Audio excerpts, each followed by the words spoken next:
Welcome back दोस्तों। आज मैं आपके सामने एक जबरदस्त तमिल मूवी का एक्सप्लेनेशन लेकर आया हूँ जिसका नाम है तिट्टम इरंडू, जिसका मतलब है प्लान बी। ये movie recently Sony LIV platform पे रिलीज हुई। उसी तरह एक सस्पेंस थ्रिलर क्राइम मूवी है। अब मूवी के बारे में बात करें तो मूवी की कहानी प्रेडिक्टेबल थी, लेकिन कुछ चीजें ही प्रेडिक्टेबल थी। जब इस मूवी का क्लाइमैक्स रिवील होता है तो भाई साहब गजब, माइंड ब्लोइंग। ऑडियंस सोच भी नहीं सकते क्या सच में ऐसा भी हो सकता है। और डायरेक्टर भाई साहब से मैं ये कि सवाल पूछना चाहता हूँ, सीरियसली एक छोटे से एग्जांपल लेकर भाई साहब ने मूवी बना दी। कहानी ये है कि एक लेडी पुलिस ऑफिसर की बेस्ट फ्रेंड का कत्ल हो जाता है और हमारे हीरोइन उस कातिल को फाइंड आउट करने में लग जाती है। लेकिन कहानी इतनी सिंपल नहीं है। इस बीच में काफी सारे ट्विस्ट है, काफी सारे सस्पेंस रिवील होते हैं और क्लाइमैक्स में जाकर एक बहुत बड़ा धमाका होता है। तो मैं ज्यादा स्पॉइलर देना नहीं चाहता, आप वीडियो को पूरा देखना जरूर। आई एम डैम श्योर आप भी शॉक में रह जाओगे। तो चलिए बिना टाइम वेस्ट के लेट्स स्टार्ट। और उससे पहले लुटा दो प्यार फॉलो इंस्टाग्राम।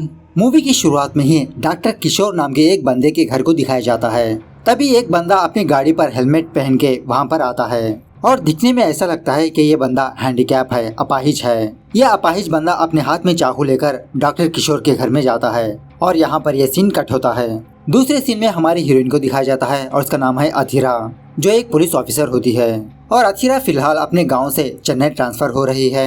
अथिरा के माँ बाप अथिरा को शादी के लिए फोर्स करते रहते हैं, लेकिन अथिरा अपने माँ बाप से कुछ टाइम मांगती रहती है। अथिरा का कोलीग अभिषेक ने अथिरा के लिए बस में टिकट बुक किया हुआ रहता है, लेकिन अथिरा के बगल वाले सीट पर फीमेल होने के बजाय एक मेल होता है और इस बंदे का नाम होता है अर्जुन। तो पहले तो अथिरा अर्जुन को देखकर इसके बगल में बैठने से मना कर देती है और बेचारा अर्जुन ड्राइवर के पास जाके बैठा रहता है। अर्जुन को देखकर अथिरा फिर से अर्जुन को अपने सीट पर बुला लेती है। उसके बाद इन दोनों का एक दूसरे से इंट्रोडक्शन होता है और उसी दरमियान में अथिरा अर्जुन को धीरे धीरे लाइक भी करने लगती है। खैर उसके बाद अथिरा चेन्नई आकर अपने जॉब में लग जाती है और तभी एक दिन अर्जुन अथिरा के पुलिस स्टेशन आता है। और बात यह है कि अर्जुन एक एक्टर होता है, छोटे छोटे शॉर्ट फिल्म्स में वर्क करते रहता है और नेक्स्ट शॉर्ट फिल्म में इसका कैरेक्टर एक पुलिस वाले का होता है। तो पुलिस वालों के बारे में जानने के लिए अर्जुन पुलिस स्टेशन आता है और यहाँ पर इत्तेफाक से अथिरा दिखती है।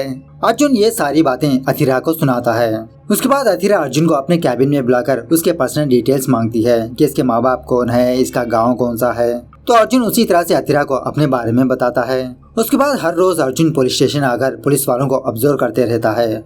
देखते ही देखते ये दोनों एक दूसरे के बहुत क्लोज हो जाते हैं। खैर इसी दरमियान में अथिरा को ये न्यूज पता चलती है कि अथिरा की बचपन की बेस्ट फ्रेंड दीपा मिसिंग है। अथिरा और दीपा ये दोनों एक ही गांव में रहकर एक ही स्कूल में पढ़ाई करते थे।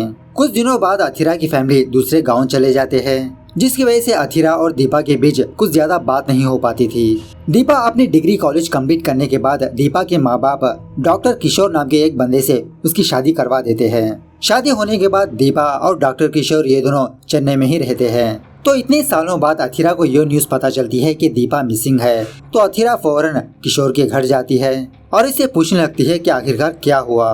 किशोर बताने लगता है कि मैं 4 दिन के लिए ट्रिप पे गया था। हर रोज दीपा मुझे कॉल किया करती थी, लेकिन कल से दीपा ने मुझे न कोई मैसेज किया न कोई कॉल किया। इस घर में सिर्फ हम दोनों ही रहते हैं और दीपा कहाँ गई, इस घर में क्या हुआ, मुझे बिल्कुल भी आइडिया नहीं है। और जब मैं अपने घर आकर दीपा को कॉल करने की कोशिश की तो उसको कॉल कनेक्ट नहीं हो पाया।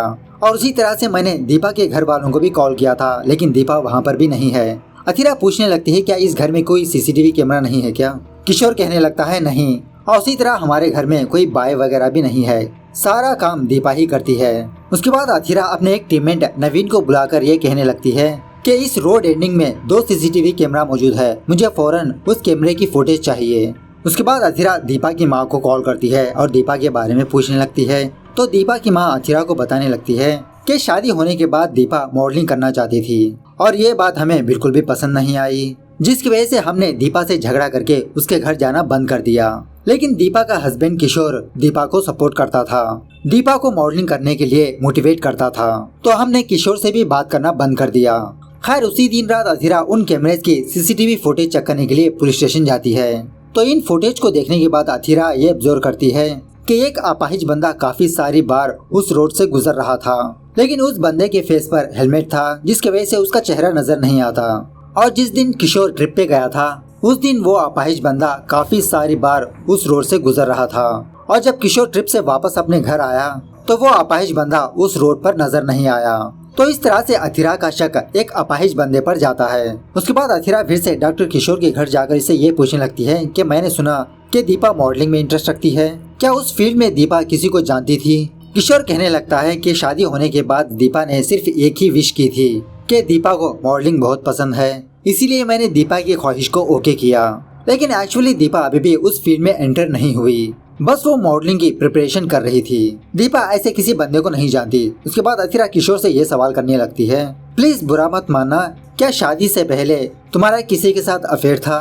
किशोर बताने लगता है कि मेरी कॉलेज डेज में मैं पल्लवी नाम के एक बंदी को बहुत पसंद करता था और वो लड़की एक नॉर्थ इंडियन थी, जिसकी वजह से उसके पेरेंट्स हमारे रिलेशनशिप को अपना नहीं पाए। सो अब हमारे दरमियान में कोई बात नहीं है और मैंने उसे कांटेक्ट करने की कोशिश भी नहीं की। अथिरा फिर से किशोर से पूछने लगती है कि जब जब तुम्हारा फोन कनेक्ट नहीं हो पाता, क्या तुम्हारे पास दूसरा कोई अल्टरनेटिव नंबर है? किशोर बताने लगता है, नहीं, मेरे पास सिर्फ एक ही नंबर है, शायद जब तुमने मुझे कॉल किया होगा उस वक्त मेरा फोन स्विच ऑफ में होगा। खैर उसके बाद अथिरा वहाँ से चली जाती है। अथिरा जाने के बाद किशोर अपने बेडरूम में आता है और यहाँ पर किशोर ने अपने दूसरे फोन को फैन के ऊपर छुपा के रखा होता है। किशोर उस फोन को लेकर किसी बंदे से ये बात करने लगता है, मैंने तुमको कितनी बार कहा कि तुम मेरे मेन फोन को कॉल मत किया करो, यहाँ तक हमारे हिसाब से ही हो रहा है, फिक्र करने की कोई बात नहीं है। इस तरफ अथिरा उस अपाहिज बंदे के बारे में पता करने की कोशिश करती रहती है। दूसरे ही दिन अथिरा को ये न्यूज पता चलती है कि किशोर के घर से कुछ दूरी पर एक कार का एक्सीडेंट हुआ है। अथिरा और उसकी टीम फौरन क्राइम स्पॉट जाते हैं। अभिषेक इस इंसिडेंट के बारे में अथिरा को एक्सप्लेन करने लगता है कि मरने वाली एक लड़की है और शायद जब ये लड़की ड्राइव कर रही थी इसकी कार कंट्रोल खो गई थी और इसकी कार एक पेड़ से टकरा गई। गाड़ी में आग लगने की वजह से सारी की सारी गाड़ी जल गई और गाड़ी के साथ साथ ये लड़की भी जल गई और शायद ये हादसा होके 2 दिन हो चुका होता है। खैर दूसरे दिन पोस्टमार्टम रिपोर्ट में ये बात पता चलती है कि वो लाश और किसी की नहीं दीपा की है। ये सुनने के बाद अथिरा के तो होश ही उड़ जाते हैं और वो पोस्टमार्टम वाला डॉक्टर अथिरा को ये भी बताता है कि दीपा का एक्सीडेंट होने से पहले दीपा के सर पर चोट लगी थी, शायद गाड़ी टकरा जाने की वजह से दीपा का सर स्टीयरिंग से टकराया होगा और उसी वक्त बेचारी बेहोश हो गई होगी। खैर उसके बाद दीपा का अंतिम संस्कार किया जाता है और अथिरा दीपा के केस को क्लोज करने ही वाली होती है। तभी अथिरा के दिमाग में काफी सारे सवाल पैदा होते हैं। दीपा की कार में एयरबैग टेक्नोलॉजी थी, शायद कुछ टेक्निकल इश्यू की वजह से वो एयरबैग ओपन नहीं हुआ होगा, या तो फिर इसका मतलब दीपा उतनी स्पीड से ड्राइव नहीं कर रही थी। दीपा की गाड़ी को इंस्पेक्शन करने पर अथिरा को ये बात पता चलती है कि दीपा की गाड़ी उस वक्त न्यूट्रल में थी, ना ही वो 3rd या 4th गियर में थी। मतलब किसी भी गाड़ी का एक्सीडेंट होने के लिए वो गाड़ी बहुत ही स्पीड से ड्राइव करनी होगी, लेकिन यहाँ पर दीपा की गाड़ी न्यूट्रल में है। और उसी तरह वो अपाहिज बंदा कौन है ये अभी तक अथिरा को पता नहीं चला। सो इसी वजह से अथिरा दीपा के केस को क्लोज नहीं करती, इस केस की और इन्वेस्टिगेशन करने में लग जाती है। तो बेचारी अथिरा दीपा के बारे में सोचते हुए ना सीधा सो पाती ना सीधा खाना खा पाती। अथिरा के बारे में जानकर अर्जुन अथिरा के घर आता है, उसे खाना देता है और थोड़ा बहुत हौसला देकर वो वहाँ से चला जाता है। खैर दूसरे दिन फॉरेंसिक रिपोर्ट में यह बात पता चलती है कि सारी की सारी कार जल जाने की वजह से उस कार पर किसी की भी फिंगरप्रिंट्स नहीं पाए गए, लेकिन कार जलने से पहले उस कार का नंबर प्लेट साइड में गिर चुका था और उस नंबर प्लेट को इंस्पेक्शन करने पर उस नंबर प्लेट पर किसी के फिंगरप्रिंट्स पाए जाते हैं। तो अथिरा किशोर के नेबर्स के, फ्रेंड्स के, रिलेटिव्स के सारे लोगों के फिंगरप्रिंट्स को कलेक्ट करती है, उससे मैच करवाने लगती है और फाइनली अथिरा किशोर की फिंगरप्रिंट्स भी मैच करती है, लेकिन किसी के भी फिंगरप्रिंट्स मैच नहीं होते। खैर इसी दरमियान में किसी जगह पर एक हस्बैंड अपनी वाइफ को घर में अकेला छोड़कर ये ट्रिप पे जाता है और ये चीज वो अपाहिज बंदा दूर खड़े रहकर देखते रहता है और इस लड़की का नाम होता है उषा। जब उषा अपने घर में अकेली होती है तभी वहाँ पर वो अपाहिज बंदा आता है और उषा को मार देता है। दूसरे दिन पुलिस वालों को इस क्राइम के बारे में पता चलती है। अथिरा फौरन वहाँ पर जाती है और सीसीटीवी फुटेज चेक करने पर अथिरा को एक अपाहिज बंदा नजर आता है जो उषा के घर में एंटर हो रहा होता है और एक्चुअली अभिषेक ने उषा के बारे में कुछ इन्वेस्टिगेशन कर रखा था। अभिषेक उषा के बारे में अथिरा को सुनाने लगता है। शादी से पहले उषा के काफी सारे अफेयर्स थे और कॉलेज डेज में उषा ने एक ही बार 5 बॉयफ्रेंड्स को मेंटेन किया था और शादी होने के बाद वो 5 लोग उषा के घर आकर लड़ाई झगड़ा भी किया था। अभिषेक ने उषा के वो 5 बॉयफ्रेंड्स के बारे में भी पता करके रखा होता है। अभिषेक 4 लोगों से ऑलरेडी बात कर चुका है, लेकिन एक बंदे का कॉल कनेक्ट नहीं हो पाया और उसका नाम है भरणी और फिलहाल भरणी कहाँ पर है किसी को पता नहीं। अथिरा अभिषेक से पूछने लगती है कि भरणी का कौन सा गांव है। अभिषेक बताने लगता है कुंभकोणम। अथिरा बताने लगती है कि दीपा का गांव भी वही है और शायद दीपा के मर्डर केस में भरणी का हाथ भी हो सकता है। तो अथिरा फौरन कुंभकोणम को कॉल करके भरणी के बारे में पूछने लगती है और वहाँ से अथिरा को ये बात पता चलती है कि कॉलेज डेज में भरणी प्यार के नाम पे लड़कियों को सताता था और एक दिन भरणी एक लड़की को किडनैप करने की कोशिश भी की थी, जिसकी वजह से कॉलेज वाले भरणी को कॉलेज से निकाल दिया। भरणी की मां मरने के बाद भरणी अपने गांव को छोड़ दिया। तो और कुछ बातें भरणी के बारे में जानकर अथिरा ये डिसाइड होती है कि शायद दीपा और उषा का किलर भरणी ही हो सकता है। तभी अभिषेक अथिरा को बताने लगता है, लेकिन मैडम सीसीटीवी फुटेज में एक अपाहिज बंदा नजर आया ना, और मैडम भरणी अपाहिज तो नहीं है। अथिरा अभिषेक को बताने लगती है कि भरणी अपने गांव को छोड़े हुए 3 साल बीत चुके हैं और इन 3 सालों में शायद भरणी का एक्सीडेंट हुआ होगा, वो अपाहिज हुआ होगा। खैर भरणी अपने गांव को छोड़ने से पहले अपने घर को बेचा था। अथिरा फौरन उस पेपर के फिंगरप्रिंट से और दीपा की गाड़ी के नंबर प्लेट के फिंगरप्रिंट से मैच करवाने लगती है, तो वो मैच हो जाते हैं। इससे अथिरा को पक्का यकीन होता है कि दीपा को मारने वाला भरणी ही है। खैर एक दिन अर्जुन अथिरा के घर आता है कुछ टाइम स्पेंड करने के लिए।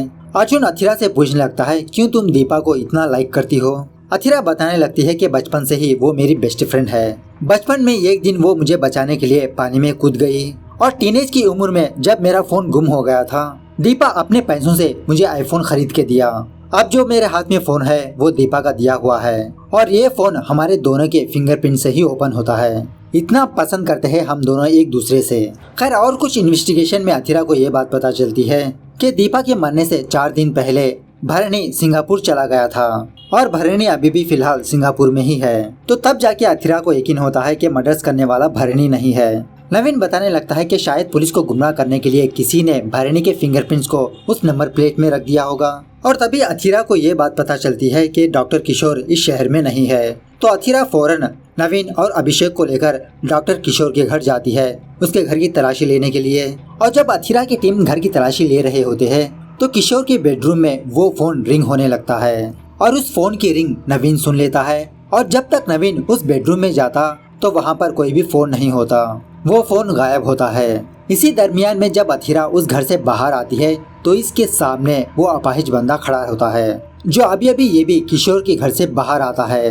अथिरा को देखने के बाद वो अपाहिज बंदा लंगड़ते हुए धीरे धीरे पीछे हटने लगता है। अथिरा भी उस अपाहिज की तरफ धीरे धीरे आगे बढ़ते हुए नवीन और अभिषेक को बाहर बुलाती है और देखते ही देखते वो अपाहिज बंदा ठीक होके वहाँ से भागने लगता है, जिसका मतलब वो बंदा अपाहिज नहीं, उसका पैर सही सलामत होता है। ये जानने के बाद अथिरा और उसकी टीम फौरन उस बंदे को फॉलो करने लगते हैं, चेजिंग करने लगते हैं और फाइनली अथिरा अपना दिमाग का इस्तेमाल करते हुए उस किलर को पकड़ लेती है। वो वहीं पर बैठे रहकर पुलिस को गुमराह कर रहा होता है, लेकिन अथिरा इसे पकड़ लेती है और ये बंदा और कोई नहीं भरणी होता है। मतलब पुलिस वालों को गुमराह करने के लिए भरणी सिंगापुर जाने का नाटक किया। उसके बाद अथिरा भरणी को पुलिस स्टेशन लाकर पूछने लगती है कि दीपा को तुमने क्यों मारा। तो भरणी अपनी कहानी पुलिस वालों को सुनाने लगता है। जब भरणी अपने गांव में इंटरमीडिएट की पढ़ाई कर रहा था उस वक्त भरणी उषा से प्यार किया करता था, लेकिन उषा भरणी के साथ प्यार का नाटक करते हुए उससे फायदा उठाने लगी और कुछ दिनों बाद उषा भरणी को छोड़ के किसी और को अपना बॉयफ्रेंड बना लिया।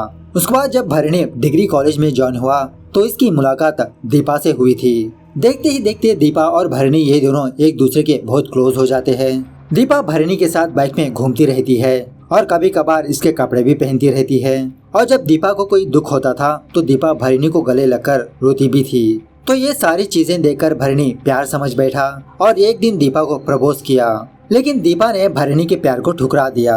वो उसे एज ए फ्रेंड की तरह मान रही थी और एक दिन भरणी दीपा को किडनैप करके उसके साथ शादी करने की कोशिश की थी, लेकिन भरणी नाकामयाब रहा, कॉलेज से निकाल दिया। कुछ दिनों बाद अपने बेटे की हरकतें देखकर भरणी की माँ इस दुनिया से चली गई और एक दिन भरणी जब चेन्नई में था तो भरणी दीपा और किशोर को देखता है। वो दोनों अपनी जिंदगी में बहुत खुश थे। तो भरणी सोचने लगता है कि मेरी जिंदगी को बर्बाद करने वाले इस दुनिया में रहने का हक नहीं है। इसलिए भरणी एक मास्टर प्लान बनाता है। भरणी फौरन अपने पासपोर्ट की मदद से सिंगापुर चला जाता है और वहाँ पर एक झूठा पासपोर्ट बनवा के भरणी वापस इंडिया आता है और उसी तरह पुलिस को शक न हो इसलिए भरणी अपाहिज होने का नाटक किया। और जिस दिन किशोर ट्रिप पे गया था मौका देखकर भरणी दीपा के घर आता है दीपा को मारने के लिए, लेकिन उस घर में दीपा होने के बजाय एक और बंदा होता है और वो बंदा और कोई नहीं अर्जुन होता है। उस वक्त अर्जुन और भरणी के बीच काफी सारी हाथापाई होती है और इसी हाथापाई के दौरान भरणी के हाथ दीपा की गाड़ी के नंबर प्लेट को टच होते हैं। तो उस वक्त भरणी दीपा को बिना मारे वहाँ से चला जाता है। उसके बाद भरणी उषा के बारे में इंक्वायरी कर उषा को मार देता है। और कुछ दिनों बाद भरणी फिर से दोबारा दीपा के घर आता है। तो ऑफ कोर्स वहाँ पर ऑलरेडी अथिरा की टीम होती है। इस तरह से अथिरा भरणी को पकड़ लेती है। उसके बाद अथिरा भरणी से पूछने लगती है, अगर तुमने दीपा का कत्ल नहीं किया तो किसने किया? अगर तुम उस बंदे को दोबारा फिर से देखोगे क्या तुम उस बंदे को पहचान पाओगे? तो भरणी कहने लगता है, हाँ पहचान पाऊंगा। और यहाँ पर अथिरा को ये आइडिया नहीं होता कि जिस दिन भरणी के साथ जो हाथापाई कर रहा था वो अर्जुन ही है। उसके बाद अथिरा उषा के मर्डर केस में भरणी को गिरफ्तार कर लेती है, उसे जेल भेज देती है। अथिरा अपने फ्लैशबैक को याद करने लगती है कि जिस दिन दीपा की शादी हो रही थी उस दिन अथिरा दीपा के पास आई थी और उस दिन दीपा ने अथिरा से ये कहा था कि मुझे ये शादी पसंद नहीं है। मैंने मेरे माँ बाप को समझाया लेकिन मेरे माँ बाप मानने को तैयार नहीं है। तो फिलहाल अथिरा ये सोचने लगती है कि जिस दिन भरणी दीपा के घर गया था उस दिन दीपा के साथ उसका बॉयफ्रेंड हुआ होगा और उसी बंदे को शायद भरणी ने देखा होगा। दूसरे दिन अथिरा एक स्केच आर्टिस्ट को बुलाकर भरणी की मदद से उस बंदे का चेहरा ड्रा करवाने लगती है। और यहाँ पर पता नहीं स्केच आर्टिस्ट कौन सा नशा करके बैठता है, वो अर्जुन का चेहरा ड्रा करने के बजाय किसी और का चेहरा ड्रा करता है। तो ये स्केच क्लियर ना होने की वजह से अथिरा इस होप को छोड़ देती है। इस तरफ अर्जुन छोटे छोटे शॉर्ट फिल्म्स में काम करते हुए अपना गुजारा कर रहा होता है और तभी वहाँ पर अथिरा अपने माँ बाप को लेकर अर्जुन के पास आती है अर्जुन से मिलवाने के लिए। इस तरह से अथिरा और अर्जुन की एंगेजमेंट हो जाती है। लेकिन अथिरा शादी के लिए कुछ टाइम मांगती है। इस दरमियान में अथिरा दीपा के केस को नहीं छोड़ती, वो और इन्वेस्टिगेशन करती रहती है। और एक दिन अथिरा अपने एक किसी डॉक्टर को दीपा की पोस्टमार्टम रिपोर्ट दिखाती है। ये रिपोर्ट्स दिखाकर इससे पूछने लगती है, इसमें ऐसा लिखा है कि कार जलने से पहले दीपा के सर पर चोट आई थी। क्या आप मुझे बता सकते हैं कि वो चोट किस वजह से आई? मतलब कार की स्टीयरिंग की वजह से या तो फिर किसी रॉड की वजह से? अगर आपको कोई हेल्प चाहिए तो हम फिर से दीपा की बॉडी को बाहर निकालेंगे। आप फिर से दीपा की एक नई रिपोर्ट बनाइए और ये सारी चीजें ऑफिशियली नहीं अनऑफिशियली कीजिए। तो वो डॉक्टर उसी तरह से दीपा की लाश को चेक करके अथिरा को ये बताने लगता है कि दीपा के सर पर जो चोट है वो एक रॉड की वजह से हुई है, ना ही कि कार की स्टीयरिंग की वजह से। और मैडम यहाँ पर एक और बड़ा ट्विस्ट ये है, जो कब्र में दीपा की बॉडी थी वो एक्चुअली दीपा की बॉडी नहीं है, वो किसी और की बॉडी है। और जिस डॉक्टर ने पहले दीपा का पोस्टमार्टम किया था शायद उसने आपको झूठी रिपोर्ट दी है। तो अथिरा फौरन असली पोस्टमार्टम रिपोर्ट को ले जाकर उस डॉक्टर को दिखाती है और उससे पूछने लगती है कि ये क्या है, तुमने झूठी रिपोर्ट क्यों दी? वो डॉक्टर अथिरा से कहने लगता है कि मैंने अभिषेक के कहने पर ऐसा किया। और जब अथिरा अभिषेक से पूछने लगती है तो अभिषेक अथिरा को बताने लगता है कि जब मेरी वाइफ हॉस्पिटल में थी मेरी वाइफ को बचाने वाला डॉक्टर किशोर था और डॉक्टर किशोर ने ही मुझे ऐसा करने के लिए कहा था। उसके बाद अथिरा फौरन डॉक्टर किशोर के पास जाती है और उसे दीपा के मर्डर केस में अरेस्ट करती है। लेकिन डॉक्टर किशोर अथिरा से 10 मिनट मांगता है उसे पर्सनली बात करने के लिए। और यहाँ पर किशोर जो कुछ भी हुआ वो अथिरा को सुनाने लगता है। दीपा के माँ बाप दीपा की नापसंद से किशोर से शादी करवा दी और जिस दिन से शादी हुई दीपा किशोर को दूर ही रखा करती थी। और एक दिन अचानक से दीपा ने अपने हाथ की नस काट ली। किशोर किसी भी तरह करके दीपा की जान बचा ली और तब जाके किशोर को ये बात पता चलती है कि दीपा जोशुआ नाम के एक बंदे से प्यार करती है और उसे चैटिंग करती रहती है। यही बात किशोर दीपा से पूछने लगता है। दीपा बताने लगती है कि मैं और जोशुआ एक दूसरे से बहुत प्यार करते हैं। जोशुआ दूसरी कैस्ट का है इसलिए मेरे माँ बाप इस शादी से मना कर दिया और जब मैंने घर से भागने की कोशिश की थी तो मेरे माँ बाप सुसाइड करने की धमकी दी, इसलिए मजबूरन तुमसे शादी करनी पड़ी। ऐसा कहकर बेचारी दीपा किशोर के सामने रोने लगती है। तो दीपा की ये हालत देखकर किशोर एक सोल्यूशन निकालता है।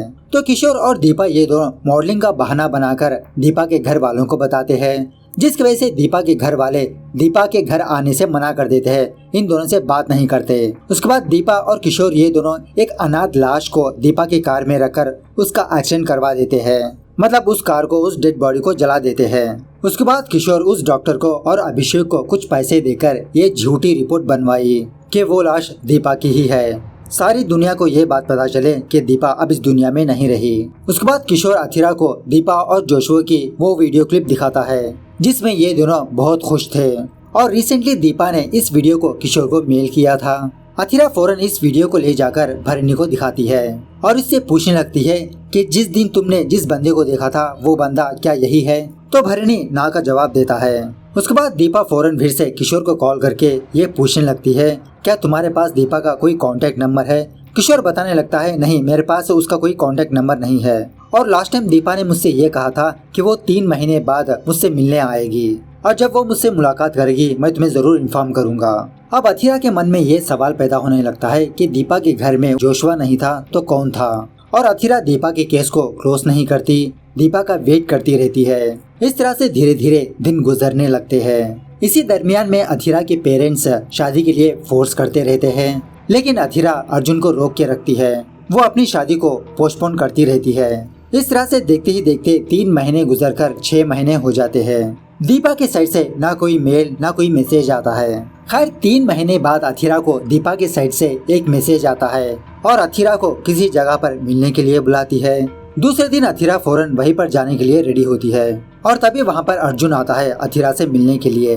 अथिरा के बारे में जानने के बाद अर्जुन अथिरा से जिद करने लगता है कि ये भी इसके साथ चलेगा, तो अथिरा अर्जुन को भी अपने साथ ले लेती है। इसी दरमियान में भरणी बेल पर बाहर आता है और रिसेंटली भरणी ने अर्जुन को एक शॉर्ट फिल्म में देखा था। वही बात बताने के लिए भरणी अथिरा को कॉल करता है, लेकिन सिग्नल वीक होने की वजह से इन दोनों में सही तरह से बात नहीं हो पाती। तो भरणी अथिरा को अर्जुन की फोटो व्हाट्सएप करता है। भरणी यही बात नवीन को भी बताता है। नवीन अर्जुन के बारे में कुछ इन्वेस्टिगेशन कर रखा होता है। नवीन भी फौरन अथिरा को कॉल करता है, लेकिन सिग्नल वीक होने की वजह से इन दोनों में भी सही तरह से बात नहीं हो पाती और नवीन अथिरा को एक वॉइस मैसेज भेजता है। वो कहने लगता है कि मैडम आप अर्जुन से थोड़ा संभल के रहिए, उसका असली नाम अर्जुन नहीं है, वो किसी और का नाम यूज कर रहा है। इस तरफ अथिरा दीपा के बताए हुए एड्रेस पर जाती है और दीपा को इधर उधर तलाश करती रहती है। तभी वहाँ पर अथिरा के सामने डॉक्टर किशोर, किशोर की एक्स गर्लफ्रेंड अभिषेक और जोशुआ आते हैं। इन सारे लोगों को यहाँ पर देखकर इसके तो होश ही उड़ जाते हैं और इन लोगों से दीपा के बारे में पूछती है। और तभी अथिरा के फोन को नवीन और भरणी के मैसेजेस आते हैं और पीछे से ही अर्जुन अथिरा की गन लेकर अथिरा के पास आता है। अर्जुन को देखकर अथिरा अर्जुन का कॉलर पकड़कर उसे पूछने लगती है कि कौन हो तुम, मुझे धोखा क्यों दिया, आखिरकार क्यों तुम मेरी जिंदगी में आए। और यहाँ पर भाई साहब इस मूवी का असली सस्पेंस रिवील होता है। अर्जुन फौरन अथिरा का फोन लेकर अपने फिंगर से उस फोन को अनलॉक करता है, जिसका मतलब अर्जुन और कोई नहीं दीपा है। और ये सारे लोग मिलकर अथिरा को असली कहानी बताने लगते हैं। दीपा बचपन से लड़की की तरह दिखती थी, लेकिन कुछ हार्मोन की चेंजेस की वजह से दीपा के अंदर एक लड़का था। मतलब दीपा लड़का बनना चाहती थी। वो लड़कों के कपड़े पहनती थी, लड़कों जैसे चलती थी, लड़कों जैसे हरकतें करती थी। और इसी दरमियान में दीपा अथिरा से प्यार भी किया करती थी एज ए बॉय की तरह। और जब दीपा डिग्री कॉलेज में ज्वाइन हुई तो इसकी मुलाकात भरणी से होती है। दीपा और भरणी ये दोनों बहुत क्लोज हुआ करते थे। बीच बीच में दीपा भरणी के कपड़े भी पहनती थी। कुछ दिनों बाद दीपा और भरणी के बारे में दीपा के घर वालों को पता चल जाती है और फौरन दीपा के घर वाले उसे ब्लैकमेल करके किशोर से शादी करवाते हैं। शादी होने के कई महीनों बाद तक भी दीपा किशोर को अपने पास आने नहीं देती थी और एक दिन फाइनली दीपा अपनी असलियत किशोर को सुनाती है। उसके बाद किशोर और दीपा ये दोनों एक लावारिस लाश को दीपा की तरह दुनिया के सामने रखते हैं और किशोर अपनी एक्स गर्लफ्रेंड और अभिषेक की मदद से दीपा को एज ए बॉय की तरह कन्वर्ट करने में लग जाते हैं। मतलब दीपा का जेंडर धीरे धीरे चेंज करने लगते हैं और इसीलिए बीच बीच में अर्जुन इंजेक्शन लिया करता था। मतलब ये भी एक ट्रीटमेंट का हिस्सा था। इस तरह से पूरे 10 महीने ट्रीटमेंट के बाद दीपा एज ए अर्जुन बना और अर्जुन अभिषेक की मदद से अथिरा के बगल में सीट बुक करवाई ताकि उसके साथ दोस्ती करे। लेकिन कितने दिन होने के बावजूद भी अथिरा अर्जुन से शादी नहीं कर रही थी। अथिरा यही जिद करके बैठी थी वो किसी भी तरह करके दीपा को देखे। अब अर्जुन के सामने और कोई ऑप्शन नहीं होता तो अर्जुन डिसाइड हो जाता है कि वो अपनी सच्चाई अथिरा के सामने लाएगा। और इसी तरह अथिरा को यकीन दिलाने के लिए अर्जुन ने ट्रीटमेंट से पहले एज ए दीपा की तरह जोशुआ के साथ एक वीडियो उतारी थी ताकि अथिरा को ऐसा लगे कि दीपा अपने प्यार के साथ खुश है और अथिरा भी अर्जुन के साथ शादी कर वो भी खुश रहे।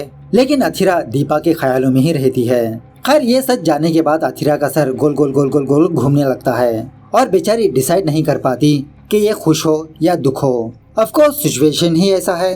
तो अर्जुन को अपना फैसला सुनाने के लिए 1 साल का वक्त मांगती है। पूरे 1 साल के बाद अथिरा अर्जुन से जा मिलती है अपना फैसला सुनाने के लिए कि इससे शादी करेगी या नहीं। और यहाँ पर ये मूवी द एंड होती है। मतलब डायरेक्टर भाई साहब इस मूवी का एंडिंग हम ऑडियंस पर छोड़ दी है और मुझे लगता है अथिरा ने अर्जुन को यस कहा होगा। आपको क्या लगता है कमेंट करके बताना जरा। शादी तक तो ठीक है लेकिन एनीवेज वो उनका प्रॉब्लम है, वो जाने। उसके बाद डायरेक्टर भाई साहब कुछ एग्जांपल्स को दिखाते हैं कि जिन जिन लोगों ने लड़की से लड़का हुए। और हाँ, यूट्यूब में एक ऐसा वीडियो भी है कि एक बंदी ने अपने होल प्रोसेस को व्यूवर्स को दिखाया था, मतलब वो लड़की लड़का कैसे बनी। तो मूवी के रिलेटेड कोई सवाल हो तो कमेंट करके पूछना जरूर। मिलते हैं अगली वीडियो में, तब तक take care, bye bye, see you soon.